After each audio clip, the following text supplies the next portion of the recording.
The Chicago White Sox declined to tender contracts to Adam Engel, Danny Mendick, and Mark Payton. It wasn't a terribly surprising move, but the 40-man roster is only at 35. What will the White Sox do now? A new team emerges in the Jose Abreu sweepstakes, and it makes a ton of sense. More praise for Pedro Grifol, and let's celebrate an important moment in White Sox history. You are Locked On White Sox, your daily Chicago White Sox podcast. Part of the Locked On Podcast Network, your team every day.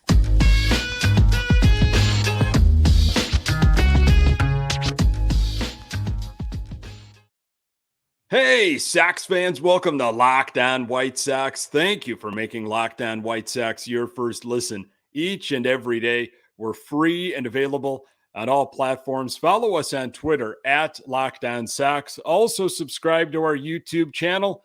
Just search Locked On White Sox. Hey, I'm your host, Nick Morawski, a lifelong diehard Chicago White Sox fan, recording this podcast just blocks from the ballpark in beautiful Bridgeport.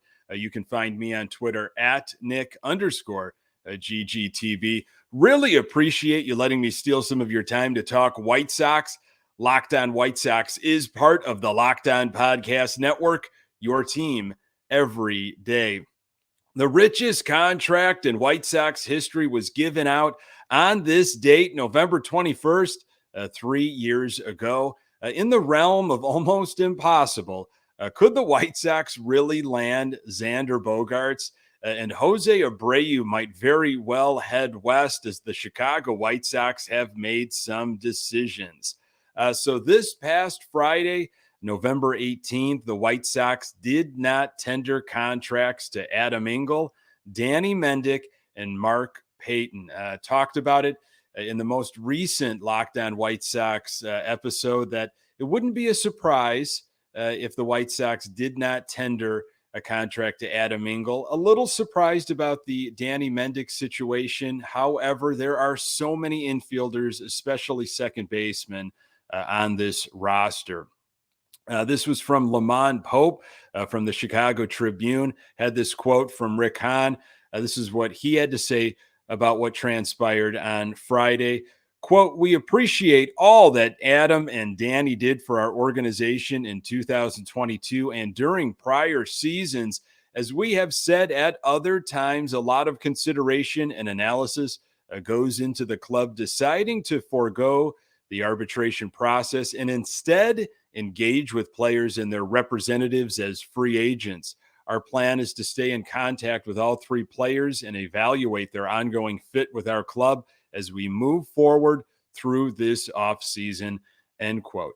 The White Sox tendered contracts to all remaining unsigned players for 2023, including arbitration-eligible pitchers Lucas Giolito, Dylan Cease, Ronaldo Lopez, Michael Kopech, and Jose Ruiz. Adam Engel had a career slash line of 255, 280, 350 with 30 home runs, 123 RBIs during parts of 6 seasons, 523 games with the White Sox.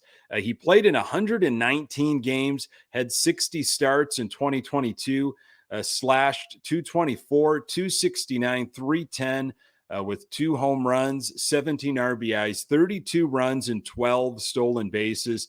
He was on the injured list from June 23rd through July 4th with a right hamstring strain. Danny Mendick, his 2022 season came to an end after suffering a torn ACL in his right knee on June 22nd. He slashed 289, 343, 443 with 3 home runs, 15 RBIs, and 22 runs in 31 games, playing shortstop, second base, third base, and left field for the White Sox. Danny Mendick, only 29 years old, had a career slash line at 251, 309, 366 with 10 home runs and 45 RBIs in parts of 4 seasons, 151 games with the White Sox. He was a finalist for the American League Gold Glove Award at second base in 2020. And Mark Payton, He pretty much just had a cup of coffee for the White Sox. 3 for 21, batted 143 with 1 RBI in 8 games during 2 stints with the Sox. He's a hometown boy, though, born in Orland Park and attended St. Rita. With Friday's moves, the White Sox, that 40-man roster is now at 35. So will the White Sox go dumpster diving and try to recapture another team's trash? Or will the Sox have more of a serious plan in place? Again, this is not what I want for them to do. This is just what I am assuming. I do believe that second baseman is going to be an internal option. There's going to be a competition in spring training. I'm a little surprised that Danny Mendick's not going to be involved. And who knows, maybe they do stay in contact with his representatives and try to bring him back. But there are a lot of infielders, especially second basemen, on the White Sox roster right now. Jose Abreu, could he be heading out west? So we have heard about Abreu potentially fitting in and maybe going to the Houston Astros, Boston Red Sox. And recently we've been talking about it on this podcast, as I'm sure you've been talking about it with other Sox fans in your life. The fact that the Chicago Cubs are so interested in Jose Abreu and making him a priority. Now, I saw this past weekend. Saw this on MLB Trade Rumors. The San Diego Padres have been in contact with Jose Abreu and his representatives, and San Diego consider Abreu to be a top priority this offseason, according to John Morrissey of MLB Network. With Josh Bell, Will Myers, and Brandon Drury all now free agents, the Padres have a vacancy at first base, making Abreu a logical target for the win now team. For a while, I was always under the impression that Jose Abreu would never wear another jersey. He would retire with the Chicago White Sox. Something felt off this past season. It was really between, I don't think it was one or the other. I think it was mutual, really, between Abreu and the White Sox. But I went digging back to 2019 when he signed that extension. A little bit before that, I guess, there was an article in the Chicago Sun-Times from Daryl Van Scoven, just commenting on what's the future hold for Jose Abreu, and some interesting quotes from Abreu himself on how he feels and felt about the Chicago White Sox. So this was Abreu on his future with the White Sox. Again, this was back in 2019. Quote, Jerry several times has told me and my family that I am not going to wear a jersey other than a White Sox jersey. I believe him. I believe in his word. And like I said, I'm very happy with and loyal to this organization. Hopefully, everything is going to pan out. End quote. Again, Abreu told the Sun-Times that through a translator. Abreu had been saying with tongue-in-cheek that he will sign himself if the White Sox don't re-sign him. And he says the fierce loyalty toward the organization stems from what his mother, father, and grandparents taught him. Again, this is Abreu. Quote, the real value of life, loyalty, and honesty are those qualities. This organization made my mom's dream and my dream come true. We are here. My family is here. I am who I am right now because of this organization.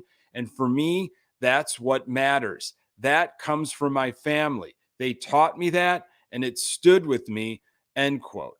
Wow. Going back and revisiting these quotes from Jose Abreu will make his departure even more difficult. Seeing Abreu sign with another team and put on that new jersey, it's going to be surreal. If Jerry wanted Jose Abreu to remain in a White Sox uniform, you just don't let him hit free agency. My guess is that Abreu is just ready to leave and wants to win, and he sees what's going on. Just a reminder, this is the season of hope and sometimes delusion. I'm going to tell you why the Sox are not looking for a shortstop. More on that in a moment. Today's episode is brought to you by BetOnline. BetOnline.net is your number one source for sports betting info, stats, news, and analysis. Get the latest odds and trends for every professional and amateur league out there, from football to basketball to soccer and esports. We've got it all at BetOnline.net. And if you love sports podcasts, you can find those at BetOnline as well. We're always the fastest and easiest way to get your betting fix. Head to the website today or use your mobile device to learn more. BetOnline, where the game starts. I don't know if you get these emails, if you signed up with something through MLB.com and you get these blasts. It's almost daily. Well, I got one of these over the weekend, and it was an email from MLB proposing 7 surprise free agent ideas. And there was a blurb in there. I couldn't believe there was something with the White Sox involved, but this was from Thomas Harrigan of MLB. Infielder Xander Bogaerts to the White Sox. Starts off by saying why the White Sox are not a favorite. Okay, so this is from Thomas Harrigan. Why they're not a favorite. They already have a starting shortstop in Tim Anderson, who is controllable through 2024 via a $14 million club option, and haven't been linked to the free agent shortstop market yet. Here's why they make sense. After a disappointing 81-81 finish in 2022, the White Sox might convince themselves that they already have what they need to get back into contention in 2023, as they count on bounce back seasons from Lucas Giolito and Yohan Moncada, as well as better health from Luis Robert, Eloy Jimenez, and Lance Lynn, and a breakout from Andrew Vaughn. In a weak AL Central, they may well be right. But to be a true title contender, it's going to take more. Even if some of the aforementioned factors go in Chicago's favor, the team still has glaring holes in its lineup, especially with Jose Abreu hitting free agency. Vaughn could slot in as Abreu's defensive replacement, but the White Sox need someone to replace the 2020 AL MVP's bat. Bogaerts seems like a great option considering they were nearly identical hitters last season.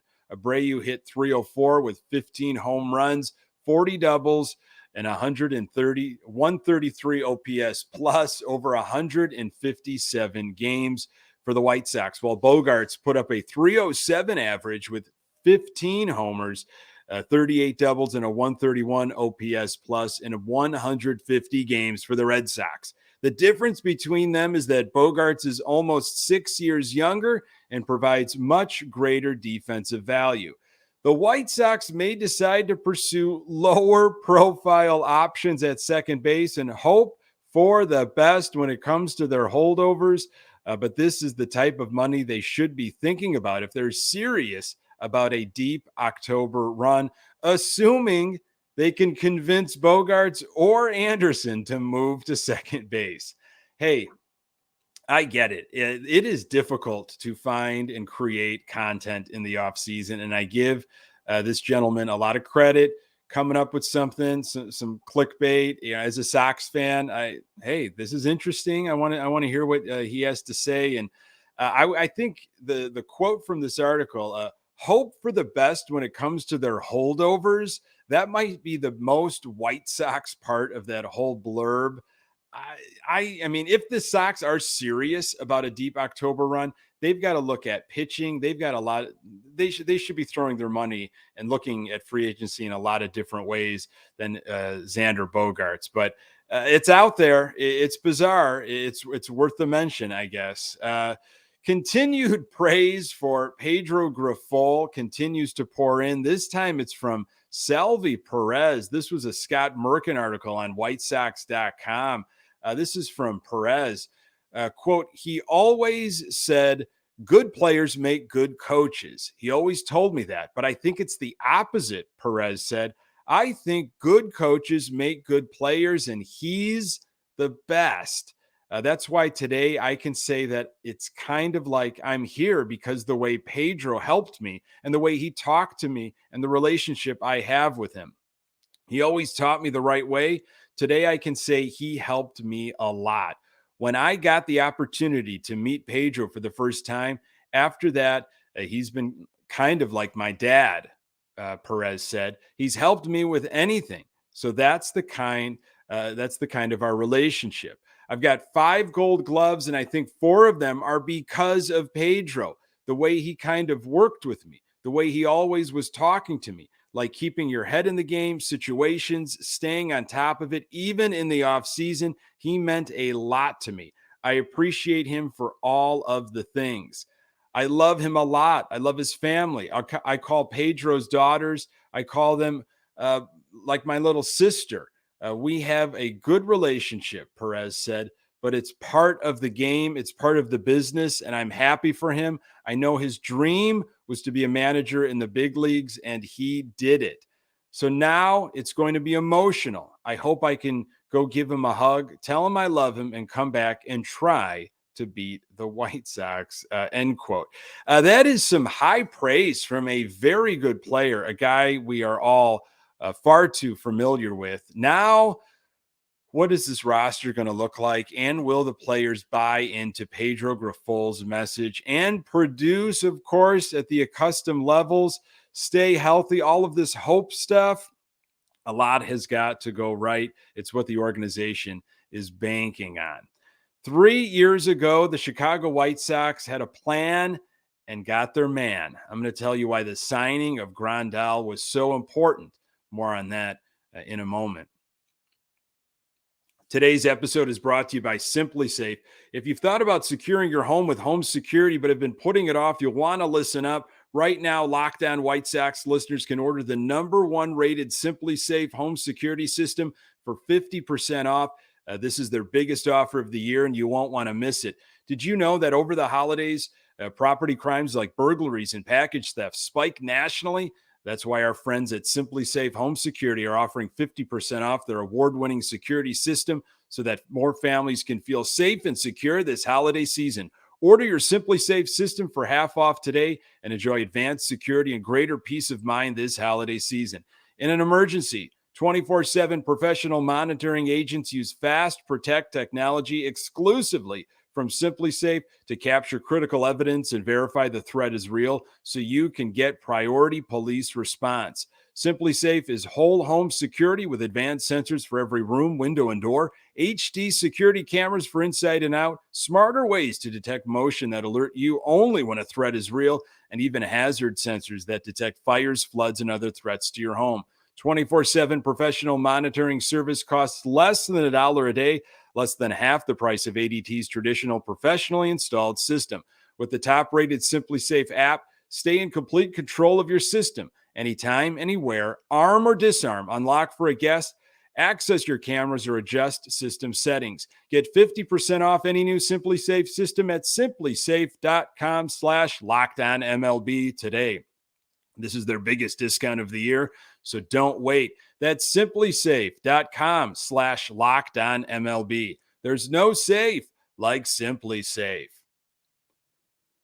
It's the 3-year anniversary, folks. November 21st, 2019, Yasmani Grandal signed the largest contract in White Sox history, 4 years, $73 million. This was what was said at the time. Yasmani was absolutely toward the top of our list in terms of offseason priorities, Rick Hahn said. Obviously, he was someone we acted on quickly.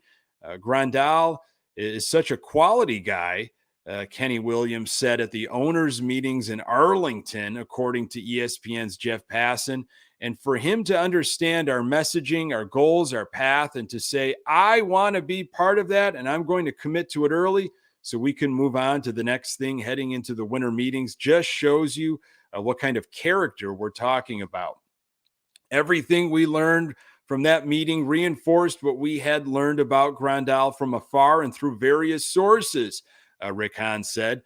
Not only is he an outstanding contributor based on what you guys have all seen between the lines, but he's a tireless worker, a great preparer, a great game planner, and someone who is going to fit in very well in our clubhouse. And here's what Yasmani Grandal said on that day. Quite frankly, unlike last year around this time when the market was kind of completely non-existent, this year it was slightly different. It seemed like there were several teams that were working hard within their limits to be able to compete, and were there through teams that were really interested. The one team that kind of stood out the most for me was the White Sox. I love their professionalism, their preparation, and the direction of the program. At the end of the day, they were able to get the equity, and that's where we needed to be at to get it done. That, to me, it just showed me that they really wanted me and that they wanted to be me to be a part of the future in Chicago. That's one of the reasons we decided to sign. To make room for Yasmani Grandal on the 40-man roster, the White Sox designated outfielder Daniel Palka. It's still difficult for me to process how long ago this kind of was. Daniel Palka was designated for assignment way back when on this date 3 years ago. Interesting stuff there. When you go back and you read some of those quotes from Grandal, clearly he was excited that he heard something that he liked. And I got to give it to the Sox. How excited were you 3 years ago on this date? Sox acted quickly, November 21st, and they made a big splash immediately. And then the next day, they re-upped, Abreu. They tried to get Zach Wheeler. They ended up landing Dallas Keuchel. They were pretty active in the offseason of 2019. I think that's what we're all hoping for as White Sox fans, is that they have a plan and they act on it early, and that they're aggressive to help shape this roster. We will see winter meetings just in a couple weeks. Folks, thank you so very much for making this podcast part of your daily routine. You can find the Locked On White Sox podcast absolutely everywhere. We are on Twitter at Locked On Sox. You can find me on Twitter at Nick_GGTB. Also, this is obviously Thanksgiving week. Just wanted to let you know, plan ahead. There will be no new episode on Thanksgiving Day or on Black Friday.